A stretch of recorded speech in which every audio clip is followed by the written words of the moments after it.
मैं प्रभु को धन्यवाद देती हूँ फिर से प्रभु का पवित्र चरणों में आने के लिए। प्रभु हम सबको सहायता किया। आइए हम वचन में जाने के पहले हम अपने आंखों को बंद करें, प्रार्थना करें ताकि परमेश्वर की आत्मा वचन समझने के लिए हमें सहायता करे। Hallelujah, hallelujah. धन्यवाद हो प्रभु जी। सर्वशक्तिमान परमेश्वर, हम आपको धन्यवाद देते पिता। प्रभु एक और बार आपका पवित्र सम्मुख में आने के लिए आपने सहायता किया। प्रभु जी, वचन के सम्मुख हम जब बैठे हैं, अब हमसे बोल और बात कर। आपका मर्जी को पहचानने के लिए, आपकी इच्छा को पहचानने के लिए पवित्र आत्मा हमारे हर एक हृदयों में कार्य कर। आपका नाम का महिमा होने पाए, यीशु मसीह का नाम से मांगते हैं, आमीन।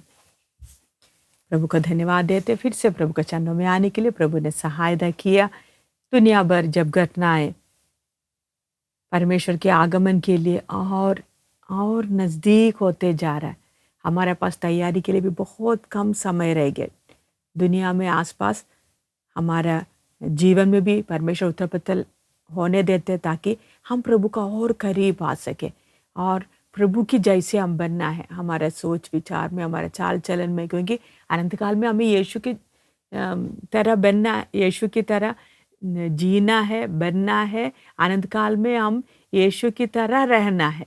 उधर हमको फिर और बढ़ने के लिए यहाँ तक मुझे लग रहा है कि उधर जाकर और बढ़ने के लिए अवसर मिलेगा, मालूम नहीं। लेकिन परमेश्वर का वचन बताए कि हम यीशु मसीह के डील डोल तक बढ़ना है।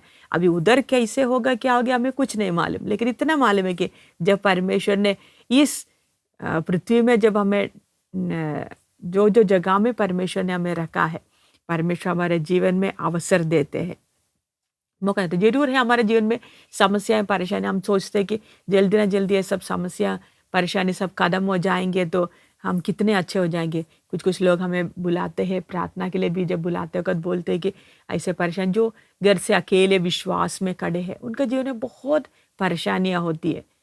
उनको संगति के लिए भी कोई नहीं है, अकेले विश्वास के लिए जब खड़े हैं, सिर्फ जो सहारा बोलने से ऑनलाइन थ्रू जो क्लासेस जो होते हैं वो थोड़ा सा उनको सुनने के लिए अवसर मिलते, वही है। इतना उन लोग परेशानियों के बीच में रहते वक्त भी उनका मन में भी ये शंका आ सकती है कि आगे का दिन कैसे होगा। लेकिन परमेश्वर का वचन हमें बताते हैं कि परमेश्वर का आगमन बहुत नज़दीक है, इसलिए हमें हियाव नहीं हारना है।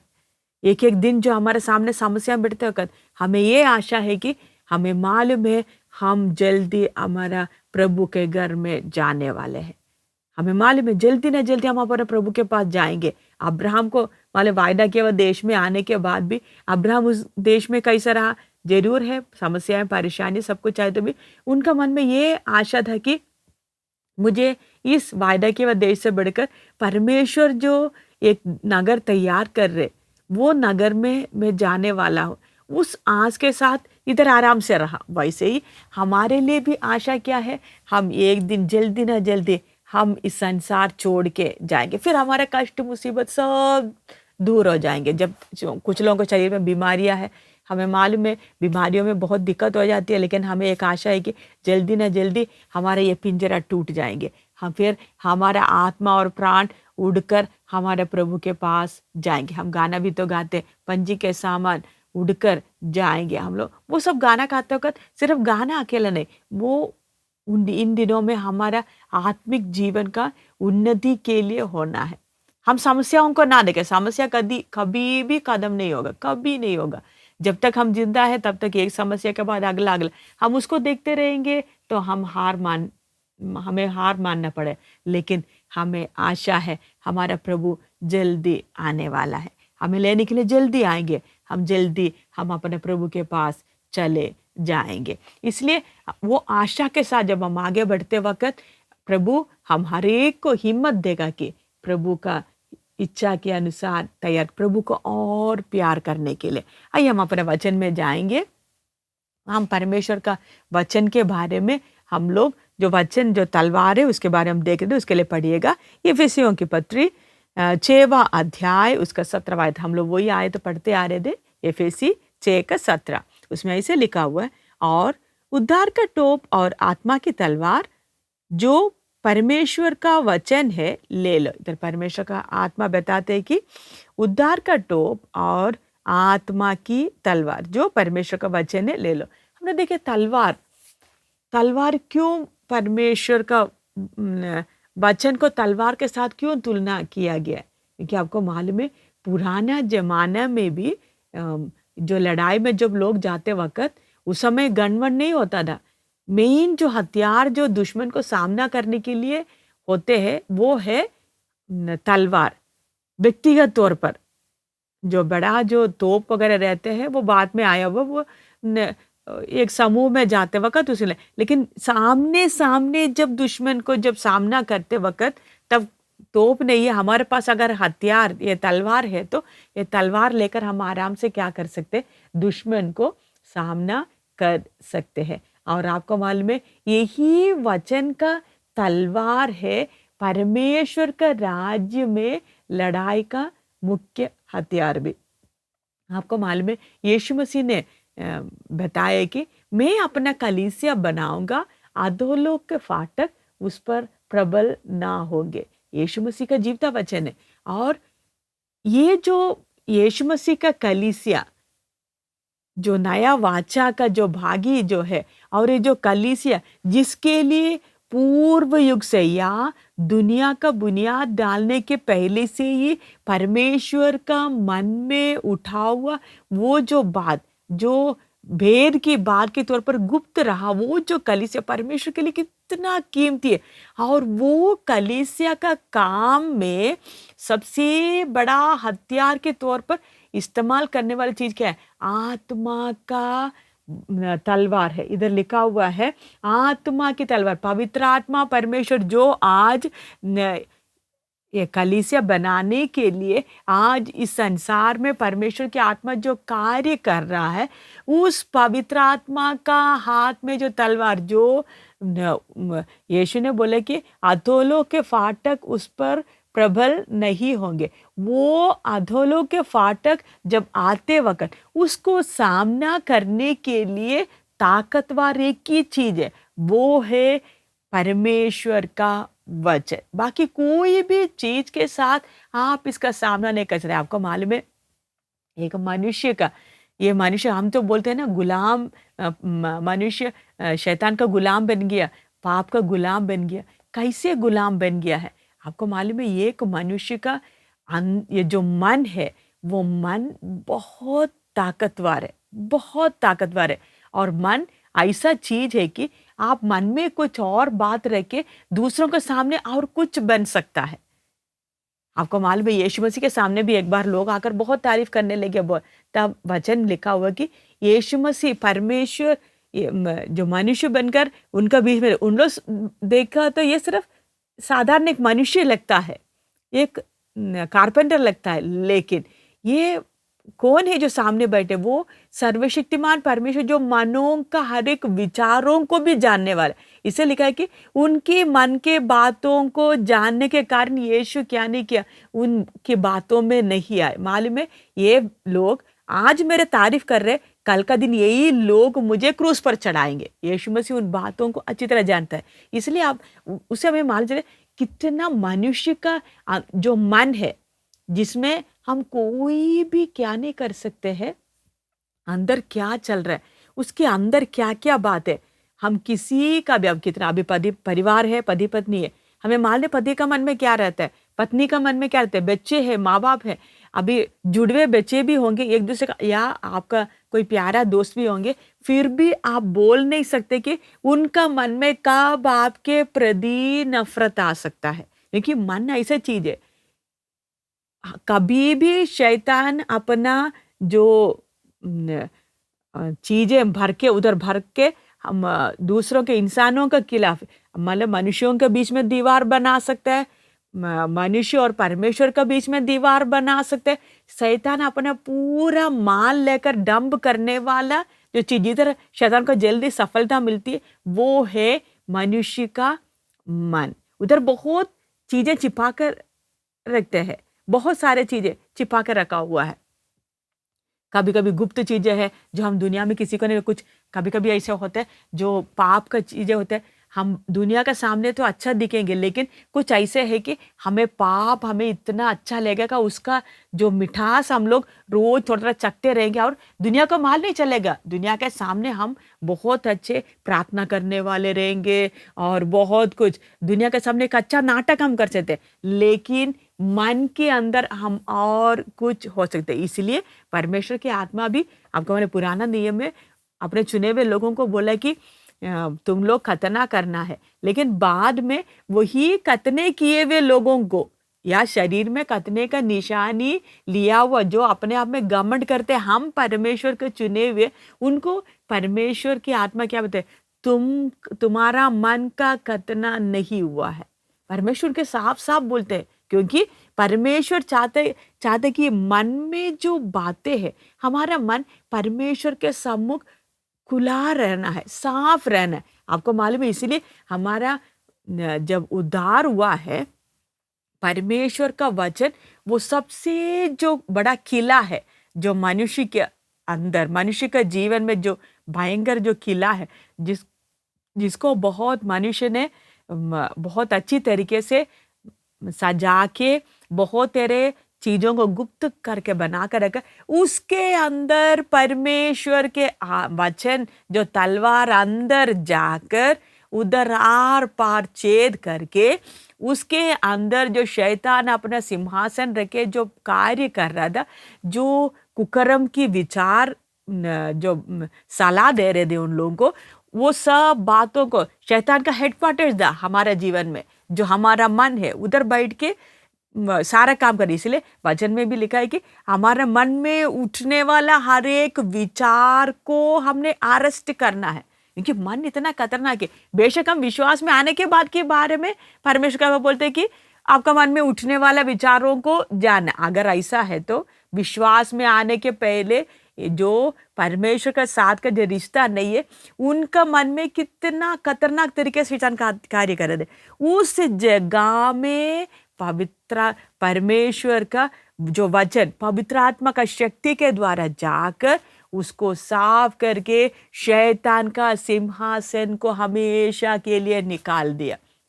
उस मन में पवित्र आत्मा परमेश्वर कार्य करके उनके अंदर पाप के बारे में कार्य करते। जो व्यक्ति बोलता था कि मैं अच्छा हूं, मैं दूसरे से अच्छे है, जो पापी व्यक्ति है तो पाप में मजा ले रहे, दूसरा वो डीट रहते हैं, दूसरे लोग बोलते मैं अच्छा, वो व्यक्तियों के अंदर भी परमेश्वर का वचन जाकर कार्य करके उनके अंदर ये कन्विक्शन लाता है कि आपको एक उद्धारकर्ता का जरूरत है। और आपको मालूम है, वो जो हमारा मन सिर्फ झुकने का एक ही अगर जगह है तो वो है परमेश्वर का सिंहासन के सामने। अगर जो पहले मौत आने के पहले ही अगर परमेश्वर को उद्धारकर्ता करके स्वीकार कर, प्रभु यीशु को उद्धारकर्ता करके स्वीकार कर लिया तो वो आत्मा बच जाते, लेकिन अगर नहीं है तो हर एक घुटना को एक दिन ये वो सफेद सिंहासन के सामने घुटना टेकना पड़े।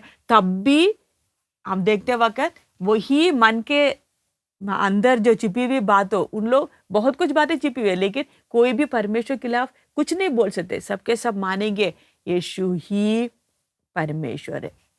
वो है परमेश्वर का वचन का ताकत। एक आत्मा को क्या करते हैं, उसको बिल्कुल ही बदलते हैं। जो पहले पाप में मजा लेने वाला एक मन, जो शैतान का किला, वो असली लड़ाई, उसको तोड़कर उसको परमेश्वर का संतान बना दिया। उस जगह में परमेश्वर का सिमरन, जो मन पहले पाप को प्यार करते थे, वो मन अभी परमेश्वर को, पवित्रताई को प्यार करने लग गया। परमेश्वर का इसलिए वचन हमको मालूम है, कलीसिया का जो पहला जो शुरुआत का उस समय में भी जब पतरस खड़े जब प्रचार किया, लिखा है कि वचन उनका जीवन मन में जाकर कार्य किया। जो कठोर लोग हैं, यीशु मसीह को क्रूस पर चढ़ाया, उस समय सबके सब यीशु मसीह का सामने देकर बोले कि नहीं, इनको क्रूस पर चढ़ाओ। वही लोगों के अंदर परमेश्वर का वचन अंदर जाकर ऐसा आर पार छेद कर दिया कि उन्होंने चिल्लाने लगे कि हमें उद्धार चाहिए। उनको जो किया हुआ गलती का एहसास हो गया। कट्टर दिलों को, पत्थर समान दिलों को परमेश्वर का वचन जाकर पिघाल दिया। वो कौन ही कर सकता है? पतरस का जो ज्ञान का बुद्धि की बातें नहीं, परमेश्वर का वचन ये कार्य किया है।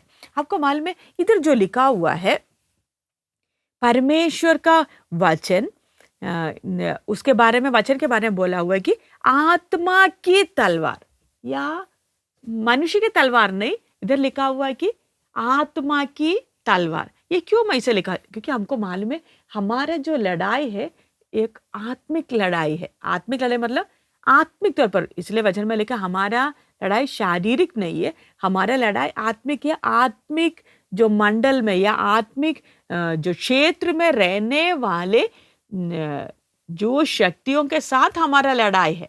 हम बहुत बार सोचते हैं कि हमारी लड़ाई हमारे घर के लोगों के साथ, और जो विश्वास में नहीं है, जो हमें तंग करते हैं, या हमारे पड़ोसी के द्वारा होता है, या हमें परेशान करने वाले लोगों के साथ हमारी लड़ाई नहीं। शैतान उनको हाथ में लेकर हमें कैसे ना कैसे आत्मिक जीवन में बर्बाद करने के लिए शैतान का कोशिश रहता है, आत्मिक लड़ाई। इसलिए वो जो शैतान जो आत्मिक चीज है, ये शैतान जो आत्मा है, उसको सामना करना है तो सिर्फ परमेश्वर के आत्मा ही और आत्मिक हथियार ही उसको सामना करके रहते हैं। अगर हम लोग बहुत बार सोचते हैं कि ये जो शैतान को अगर हम लोग बोलेंगे ये यीशु मसीह का नाम से अगर दूर हो जाओ, अगर हम लोग चिल्ला चिल्ला के बोलेंगे शैतान जाएंगे, नहीं। आपको मालूम है अय्यूब का जो वचन किताब में भी लिखा हुआ है कि शैतान जाते हैं बीच बीच में किसको सामने, परमेश्वर का सिंहासन के सामने जाकर वो रिपोर्ट देते। अगर उसको अगर यीशु मसीह का नाम से दूर हो जाओ बोलेंगे तो वो बोलेंगे भाई मैं तो जाके मैं बीच में जाकर रिपोर्ट दे रहा हूँ, आप अगर ऐसे बोलेंगे तो मैं क्या नहीं करने वाला, ऐसे भागने वाला नहीं है शैतान। इसलिए आपको मालूम है ना जो प्रेरितों का काम यहाँ पढ़ते हैं कि कुछ लोग जो प्रभु के दास लोग करने वाले वही अद्भुत काम करने लगे। दुष्टात्मा क्या बोले, मैं पौलुस को जानता हूँ, मैं उनको भी जानता, लेकिन तुमको नहीं जानता, उनको भगा दिया। वैसे ही हम अपना ताकत अपना बुद्धि लगाकर शैतान का सामने करने लेंगे तो उल्टा शैतान हमें हरा कर ही रहेगी। इसलिए आपको मालूम है आज आत्मिक लड़ाई में जितने लोगों ने पैर कदम रखकर आगे रखा है, उन सबको एक बात जरूर मालूम चल गया कि लड़ाई आसान चीज नहीं है। हम अपने आप को बोलेंगे हाँ हम बहुत अच्छे, ये सब कुछ बोलेंगे, लेकिन एक एक व्यक्ति को पूछने से मालूम चलेगा कैसे शैतान उनको फंसाने के लिए उनको ऐसे पकड़ के घेर कर आ जाते। जो प्रभु के आत्मा का अगुवाई में चला है उन लोग बच गया, बाकी लोग शैतान उनको, आप हम गाना भी गाते हैं ना, हड्डियों का बहुत सारे हड्डियों को डेरों को हम देखते हैं। आज कितने लोगों का ये रणभूमि में ये युद्ध का ये जो लड़ाई का भूमि में हम कितने लोगों का जो एक समय अच्छा लड़ाई लड़ता था उनका हड्डियों को हम देख सकते हैं। वो हमारे लिए चेतावनी, हम अपने बुद्धि से कभी भी इस लड़ाई के क्षेत्र में ना उतर जाए। शैतान हमें कुलम कुलम तमाशा बनाकर ही छोड़ेंगे, क्योंकि शैतान हम परमेश्वर जैसे नहीं है। परमेश्वर क्या कर देते, बहुत बार हम लोग सोचते हैं कि सजा क्यों नहीं दे रहे, परमेश्वर आखिरी दम तक हमारे लिए मौका देते रहेंगे, कैसे न कैसे सुधर जाए, कैसे न कैसे सुधर जाए। परमेश्वर इंतजार करते कि वो हमारा पिता है। शैतान हमारे पिता नहीं है। शैतान चाहते कैसे न कैसे व्यक्ति को बर्बाद करना है। वो शैतान हमें इस पृथ्वी में होते वक्त भी हमें बर्बाद करने के लिए पूरा कोशिश करेगी। इसीलिए ध्यान के साथ ही हमने इस लड़ाई का क्षेत्र में पैर रखना है। और इधर लिखा है कि ये लिखा है आत्मा की तलवार। आत्मा की तलवार क्यों बताया? क्योंकि आपको मालूम है ये जो तलवार है, ये जो परमेश्वर का वचन है, इसका रचने वाला भी परमेश्वर का आत्मा ही है। उसके लिए वचन पढ़ेंगे, दूसरा पत्रस पहला अध्याय उसका 21वां आयत। दूसरा पत्रस पहला अध्याय उसका 21वां आयत। क्योंकि कोई भी भविष्यवाणी मनुष्य की इच्छा से कभी नहीं हुई, पर भक्त जन पवित्र आत्मा के द्वारा उभारे जाकर परमेश्वर की ओर से बोलते थे। ये जो परमेश्वर का वचन जो है इसका शुरुआत ही किनसे है? परमेश्वर की आत्मा से। इसलिए लिखा है आत्मा की तलवार। ये जो वचन का शुरुआत इधर लिखा हुआ है कि पवित्र भर पर भक्त जन पवित्र आत्मा के द्वारा उभारे जाकर परमेश्वर की ओर से बोलते थे। या जब भी परमेश्वर का वचन इस पृथ्वी में आया, मनुष्य के पास आया, वो किसके द्वारा आया? पवित्र आत्मा के द्वारा आया। या पवित्र आत्मा परमेश्वर है, इसका सृष्टिकर्ता। इसलिए लिखा है परमेश्वर का वचन, आत्मा का तलवार करके लिखा हुआ है। और आपको मालूम है ये जो वचन को भी अगर आप समझना है तो हम अपना बुद्धि से कभी भी समझ नहीं सकते। ये जो पवित्र आत्मा को अगुवाई हमें बताने वाला, हमें अनुवाद करके देने या इसको समझा के देने वाले व्यक्ति भी कौन है? परमेश्वर की आत्मा है। पुराना नियम में भी हम देखते हैं कि उनके पास जरूर व्यवस्था है, लेकिन उस व्यवस्था का असली बातें वो इजरायली लोग क्यों नहीं समझ पाए थे? क्योंकि उनके अंदर आज हमारा जैसे पवित्र आत्मा परमेश्वर वास करते हैं ना, वैसे उनके अंदर वास नहीं करता था। उन लोग सुनते हैं, भविष्यद्वक्ताओं से भी हम लोग उन लोग सुनते थे, लेकिन उन लोग चलना चाहते तो भी उन लोग नहीं चल पाए, क्योंकि उनका मन में क्या नहीं है, वो विचार है ही नहीं, पवित्र आत्मा उनके अंदर कार्य नहीं। अभी हम अपना बारे में भी सोच के देखें, पवित्र आत्मा परमेश्वर वास करने के बावजूद भी परमेश्वर का वचन हम बार बार पढ़ते तो भी आपको मालूम कितने बार हम वचन के खिलाफ बलवा किया, कितना कितना हमारे अंदर संघर्ष होते हैं। कभी कभी हम चाहते हैं परमेश्वर का वचन कैसे चलने के लिए, लेकिन हमारा जीवन, हमारा मन क्या करते, फिर भी वो पुरानी बातों में मन लग जाते हैं। ऐसे होते वक्त आप ध्यान रखना, परमेश्वर की आत्मा जब तक हमें ताकत नहीं देगा इस वचन को समझने के लिए, हमारा जीवन में ताकत बनकर हमें आत्मिक जीवन में आगे बढ़ने के लिए, परमेश्वर की इच्छा के अनुसार चलने के ताकत भी कौन देना है?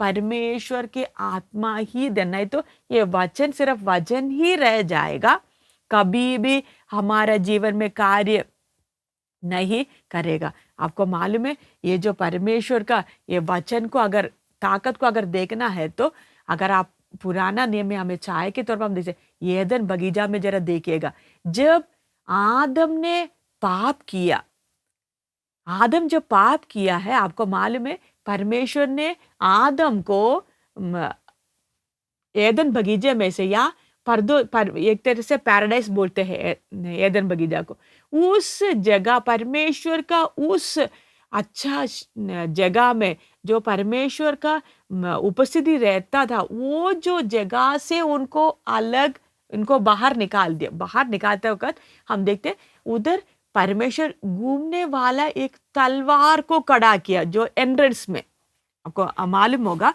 पहला अध्याय उत्पत्ति हम पढ़ेंगे, उत्पत्ति तीसरा अध्याय उसका आखिरी आयत, इसलिए उसका 24 आयत, तीन का उत्पत्ति 3 का 24 इधर लिखा हुआ है, इसलिए आदम को उसने निकाल दिया और जीवन के वृक्ष के मार्ग का पहरा देने के लिए अदन की वाटिका के पूर्व की ओर करूबों को और चारों ओर घूमने वाली ज्वालामय तलवार को भी नियुक्त कर दिया। अब ध्यान रखना, इधर परमेश्वर की आत्मा क्या बोलते हैं कि इधर जीवन के मार्ग का पहरा देने के लिए एदन की वाटिका की पूर्व की ओर करूब एक नहीं, इधर लिखा है करूबों को और चारों ओर घूमने वाले ज्वालामय तलवार को भी नियुक्त कर दे। या चारों ओर घूमने वाले ज्वालामय तलवार को परमेश्वर, वो जो तलवार का इसको भी कि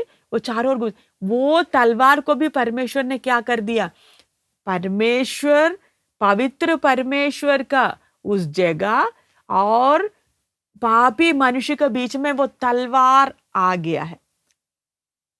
कभी भी मनुष्य वो तलवार पार करके उधर नहीं जा सकते। लेकिन आप ध्यान रखना है कि एदन बगीचा के अंदर कोई तलवार नहीं था। जिधर पाप नहीं है उधर क्या नहीं है, कोई तलवार है ही नहीं है। आदम और हव्वा आराम से खुशी के साथ रहते थे। परमेश्वर का परमेश्वर उनको डराने के लिए भी कुछ नहीं होता था, लेकिन जब बाहर आ गया वो तलवार भी उनका बीच में आ गया। लेकिन परमेश्वर का धन्यवाद हो, हम जो परमेश्वर का जब संतान बन गया है, आज हमारा रखवाली के लिए भी, जब हम लोग यीशु मसीह में, जब एक व्यक्ति यीशु को अपना जीवन देते मुक्तिदाता करके स्वीकार करते हैं, जब यीशु मसीह का शरीर का अंग बन जाते हैं, हम हमारा रखवाली के लिए भी परमेश्वर ने अपना तलवार दे दिया, वचन का तलवार दिया। वो हमारा और दुश्मन का बीच में खड़े हो जाते तलवार। हम अच्छी तरह ध्यान रखना, अभी परमेश्वर का पवित्र संतान जिसको परमेश्वर ने चुना है, उस परमेश्वर का संतान और दुश्मन का बीच में क्या खड़े हो जाते, जो पवित्र है और अपवित्र है उसका बीच में तलवार खड़े हो जाते। और आपको मालूम है ये तलवार बाहर हमारे दुश्मन और हमारे बीच में खड़े होते हैं, उसी समय हमारे अंदर भी पवित्र और अपवित्र बीच में भी वचन खड़े हो जाते। आप बोलेंगे तो हमारे अंदर कौन सा पवित्र और अपवित्र? आपको मालूम है हमारे अंदर एक नया मनुष्यत्व जन्म लिया है, जो परमेश्वर से जन्मा है, जो पवित्र है, जो परमेश्वर का सच्चाई और धर्म में उनका जन्म लिया है। वो अंदर का जो नया मनुष्यत्व और हमारा पुराना मनुष्य जो पाप में मजा, शारीरिक जो पाप में मजा लेता था, वो दोनों का बीच में भी परमेश्वर का वचन खड़े हो जाते। इसलिए इब्रानी में लिखा है कि हम परमेश्वर का वचन जो दो धारी तलवार है, हमारा हृदयों को भी क्या करता, हमारा आत्मा और प्राण को भी अलग कर देता है। जो आत्मा, हमारा आत्मा के अंदर जो नया मनुष्य जो परमेश्वर के स्वरूप में जो बनते जाते, उनको ना बढ़ने के लिए जो प्राण जो है,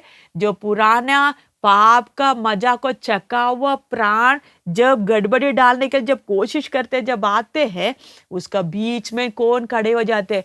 परमेश्वर का वचन का तलवार खड़े हो जाते। हम कितने धन्य लोग हैं, हम परमेश्वर कितना धन्यवाद देना चाहिए। देखिए परमेश्वर हमारे लिए, जैसे एदन बगीचा में आदम और हव्वा परमेश्वर से कुछ बोला नहीं, परमेश्वर हमें ये दे दो वो दे दो, कुछ भी नहीं बोला। आदम आंख खोल के देखिए, उनके लिए सब कुछ परमेश्वर बना के दे, सब कुछ मुहैया किया।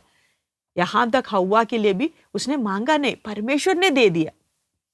उस आदम के लिए परमेश्वर जब इतना कुछ दे दिया है, तो हमारा आत्मिक उन्नति के लिए भी हमने कुछ मांगा नहीं है भाई, हमने सिर्फ विश्वास किया। हमने ये क्या विश्वास किया? प्रभु मैं पापी हूँ, मेरा जीवन में आप कार्य कर, आप मेरा उद्धार करते हैं, आगे से मुझे पाप में जीवन में नहीं बिताना। हम सच्चे मन से सिर्फ इतना ही हमने माना है। परमेश्वर देखिए कितना हमारे लिए इंतजाम किया। परमेश्वर का वचन का तलवार है, परमेश्वर का आत्मा आप ही हमारे अंदर वास कर रहा है। परमेश्वर अपने दासों को हमारे जीवन में, परमेश्वर का सेवकों को हमारे जीवन में दिया हुआ है। किसके लिए? ताकि परमेश्वर का मार्ग में हमें अगुवाई करके आगे चले। परमेश्वर कितना कुछ हमारे लिए किया है, इतना किया हुआ परमेश्वर का उस पवित्र मर्जी को हमने पूरा करना। परमेश्वर वही चाहता है। और इस आत्मिक जीवन में हमें और कुछ भी चिंता करके रोने धोने को कोई जरूरत है नहीं। परमेश्वर सब कुछ हम ये नहीं बोले प्रभु मुझे मकान नहीं मिला, वो नहीं मिला, मुझे ये नहीं मिला, मुझे नौकरी नहीं है, मेरे पास पैसा नहीं है। भाइयों इसके लिए आप चिंता करने के, हमारी चिंता ये क्यों ना, प्रभु मेरा आत्मिक जीवन में मैं कभी भी आपसे दूर ना हो जाए, मैं कभी भी इस दुनिया में फंसकर आपसे दूर होने के लिए मौका नहीं होना। मुझे सिर्फ आपसे प्रेम करके आपका इच्छा के अनुसार चलना है। ये लड़ाई में मैं कभी भी नहीं हारना है। प्रभु उसके लिए कभी मौका अवसर नहीं। ऐसे सच्चे मन के साथ अगर हम प्रार्थना करते रहेंगे तो परमेश्वर वफादार है। परमेश्वर हमें अंत तक हमें चलाएंगे। आप ध्यान रखना, शैतान को हमारा मन से उसका सिंहासन को उठाकर फेंक दिया, उसको निकाल दिया। आपको मालूम है शैतान चुप नहीं बैठेंगे। वो सोचते कि एक एक जगह से अगर मुझे ऐसे निकालते जाएंगे तो ये तो बड़ा दिक्कत हो जाएगी। इसलिए शैतान पूरा कोशिश करेगा कैसे न कैसे उसका जो राज्य में वापस हम लोग आ जाए, उसका सिंहासन वापस में उसका सिंहासन फिर दोबारा हमारे मनों में स्थापित करने के लिए वो हर पल कोशिश करते रहेंगे। वो घूमता रहेंगे हमारे चारों ओर, कैसे न कैसे मुझे अवसर मिले। आप सोते वक्त भी आपके चारों ओर घूम रहा है, लेकिन ध्यान, हमें डरने की जरूरत नहीं। हमें बस प्रार्थना करना, हियाव बांधना, परमेश्वर का वचन का ऊपर भरोसा करते हुए आप अपना जीवन को बिताएंगे तो परमेश्वर का वचन आपको, जो परमेश्वर का वचन जो सच्चा है, वो परमेश्वर का वचन आपको हर पल अगुवाई करते रहेंगे। आत्मा का तल पवित्र आत्मा है ना, पवित्र आत्मा का शक्ति का पवित्र आत्मा अपना उस पवित्र शक्ति के द्वारा, उस वचन का तलवार के द्वारा हमारा रक्षा करता रहेंगे। दुश्मन भाग जाएंगे, दुश्मन का अधीन होने के लिए, दुश्मन का फिर से चाल में फंसने के लिए हमें कभी भी परमेश्वर हमें छोड़ेगा नहीं, हमें हर पल संभालता रहेगा। इसलिए आप ध्यान रखना, दुश्मन को अगर आप सामना करें, आप दुश्मन को सामना करते वक्त कभी भी आप अद्भुत कामों के पीछे नहीं जाना। आप इस बात को अच्छी तरह ध्यान देना। बहुत आजकल ये जो बहुत सारे बातों को आजकल आत्मिक जगत में आप देख सकते हैं, वचन से बढ़कर अद्भुत कामों को मूल्य देते जा रहा है। अद्भुत काम है तो हाँ, परमेश्वर की हाथ में, शैतान हार रहा है। अगर कोई दुष्शक्ति भाग गया तो, अगर या कोई लंगड़ा आदमी अगर लंगड़ा ठीक हो गया, या कोई एक बीमार है, कैंसर का व्यक्ति अगर पीड़ित व्यक्ति अगर वो ठीक हो गया तो हाँ, हमने शैतान को हरा दिया, बड़ा जीत मिल गया। नहीं, कभी नहीं। आपको मालूम है, अद्भुत काम शैतान भी अच्छी तरह कर सकते हैं। आप एक अद्भुत काम करोगे, शैतान 10 अद्भुत काम करेंगे। आपको मालूम है, यहां तक जब परमेश्वर ने अधिकार देके भेजा हुआ मूसा फरो का महल में आ गया, उधर आकर जो छड़ी नीचे गिरा दिया। आपको मालूम है, परमेश्वर के सम्मुख में भी परमेश्वर ने जब मूसा को जब भेजा है तब किया, तब ये बाकी 10 अद्भुत कामों को नहीं बताए थे। ये जो आप ये सब कुछ करेंगे, कुछ भी नहीं बोला। परमेश्वर उसको हिम्मत बढ़ाने के लिए क्या बोले, तुम अपना लाठी नीचे रख, नीचे डाल, सर्प बन गया। वही बात वो दिलेरी के साथ, वो अद्भुत काम जो हुआ, वो दिलेरी के साथ मूसा गया महल में, उधर जाकर मूसा ने अपना छड़ी नीचे गिराया तो वो सांप बन गया। और आपको मालूम है वो अद्भुत काम कौन भी किया है? फरोन का जो जादूगर लोग हैं, उन लोग भी वही काम नकल किया, वही अद्भुत काम का नकल किया। अगर ऐसा है तो आज हम लोग ये छोटा सा कैंसर का बीमारी ठीक हो गया, या आज आप अंधे देखते, वो करते, ये जो अद्भुत काम, इसको नकल करने में शैतान को कोई दिक्कत नहीं है, शैतान आराम से करेंगे। लेकिन ये जो वचन है, ये जो वचन का जो कार्य होता है, वो शैतान नहीं कर सकते। इसलिए शैतान मालूम है क्या करते हैं, वचन के लिए कुछ ना कुछ तो अलग अलग वचन से हटा के बोले वचन नहीं चाहिए, वचन को दूर हटाओ ना, ये वचन बहुत कठिन है, ये वचन को आप लेके जाएंगे तो लोग आपको नफरत करेंगे, आपको इसको अनुसार चलना बहुत मुश्किल है, क्योंकि मालूम है वचन बहुत कठिन है। ऐसे ऐसे बोलकर शैतान आजकल विश्वासियों के भी वचन से दूर करके ले जाते। आराधना करो, डांस करो, अद्भुत कामों में ध्यान दो, ऐसे बोल कर लोगों को सही वचन से, यहाँ तक जो विश्वासी करके अपने आप को जो बोलते, जो विश्वासी झुंडों को भी ऐसे ही शैतान लेके जा रहा है। और बहुत तेरे लोग उसमें फंस भी जाते हैं, आराम से फंस जाते हैं। लेकिन आप ध्यान रखना, कभी भी आप बाहर की बातों को लेकर ना जा। कठिन है तो भी ये जो वचन है, ये है सच्चे वचन है, ये सच्चे वचन जो आत्मा का तलवार है, वही हमें भी शुद्ध करके परमेश्वर का सम्मुख में हमें तैयार करके खड़ा कर सकता है। इसलिए आप ये वचन को छोड़कर, इस वचन को आप समझौता करके कभी भी बाहर ना जाए। ये बात को हम अच्छी तरह ध्यान है। ये जो वचन है, आप ध्यान रखना, ये वचन हमारा खाना है, ये वचन हमारा आशा है। जब हम लोग हमारे जीवन में जब समस्याओं के बीच में जब जाते हैं, यही वचन हमें अगुवाई करेगा। जैसे पुराने नियम के लोगों को एक आशा था कि मसीहा आएगा, वो जो आशा उनको, हम चुने हुए लोग हैं, हमारे लिए एक मसीहा आने वाला है, वो बात उनको आशा देता रहा। और आपको मालूम है, पुराना जब आदम और हव्वा को भी जब एदन बगीचे से जब बाहर निकाल दिया गया, परमेश्वर ने उनको बोलता कि स्त्री का संतान आएंगे। और वो मालूम है, वो जो बात उनके अंदर कितना उनको दिलेरी देता गया। उनको मालूम है जरूर हमने पाप किया, गलती किया, हमने परमेश्वर से दूर हो गया, एदन बगिया से बाहर हो गया, हम कभी भी वापस नहीं जा सकते। लेकिन एक आशा का किरण के तौर पर उनके लिए क्या वचन था, वो है कि परमेश्वर दिया वो वायदा, स्त्री का संतान आएगा। इसलिए पहला बच्चा जब आते ही उन्होंने सोचा कि शायद यही होगा स्त्री का संतान। मतलब सोचिए, वो जो परमेश्वर का वचन उनको कितना आशा देता रहा। जरूर एक कष्ट मुसीबत उनके जीवन में आ गया, एदन बगिया से बाहर जाते जीवन बिल्कुल अलग हो गया। जमीन कांडे देने लग गया और कष्ट मुसीबत बढ़ते जा रहे। अंदर का जीवन नहीं था, बाहर का जीवन। लेकिन उन सब का तूफानों के बीच में उनको आशा था कि एक स्त्री का संतान आएगा, हमारे लिए छुड़ाने वाला आ रहा। अगर पुराना नियम में हम देखते वक्त हर वक्त परमेश्वर का वचन उनको आशा के तौर पर उनको अगुवाई करते, जो परमेश्वर की ओर ताकते थे। वैसे है तो मैं और आप इस अंतिम दिनों में जब हमारी चारों ओर, अमेरिका में हो या इंडिया में हो या दुनिया के कोई भी जगह में देखो, हमें मालूम है अशांति तेजी से फैल रहा है। आपको मालूम है 2020 शुरुआत में आपको मालूम है ऑस्ट्रेलिया में जो वाइल्ड फायर या जंगल का जो आग है इतना तेजी से बढ़ती, कितने हजारों एकड़ जमीन को, जंगल को साफ, कितने जानवर मर गया। लेकिन वो उससे भी तेजी से है। आप देख सकते हैं कि उसके बाद भी वो जो आगे थोड़ा कम होने के बाद जो घटनाएं दुनिया भर फैल रहे, कोरोना हो गया, जो हर एक देश में जो समस्या फैल रहे, इतना तेजी से बढ़ते जा रहा है। जो हम सोच नहीं रहा है वो ये काम होता जा रहा है सब जगह में। अगर ऐसे तो ये सबके बीच में एक विश्वासी कैसे खड़े होते? हमें आशा है हमारा प्रभु हमें लेने के लिए जल्दी आ रहा। हम बार बार बोलते ना मारानादा, वो बात हमें दिलेरी कहते हैं, ये कष्ट मुसीबत जल्दी खत्म हो जाएगा।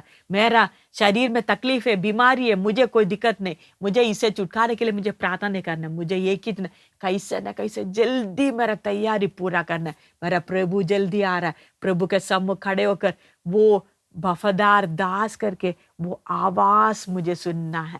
परमेश्वर मुझे देखते वक्त मेरा खूबसूरती कैसे अंदर का, हमारे बाहर का खूबसूरती के बारे में नहीं बोले। हम बाहर कितना भी करें, ये चिल्का, ये अंडा का चिल्का हम इधर ही छोड़ के जाएंगे। लेकिन हमारा अंदर का मनुष्य यीशु मसीह का जैसे उस डील डोल तक बढ़ना है।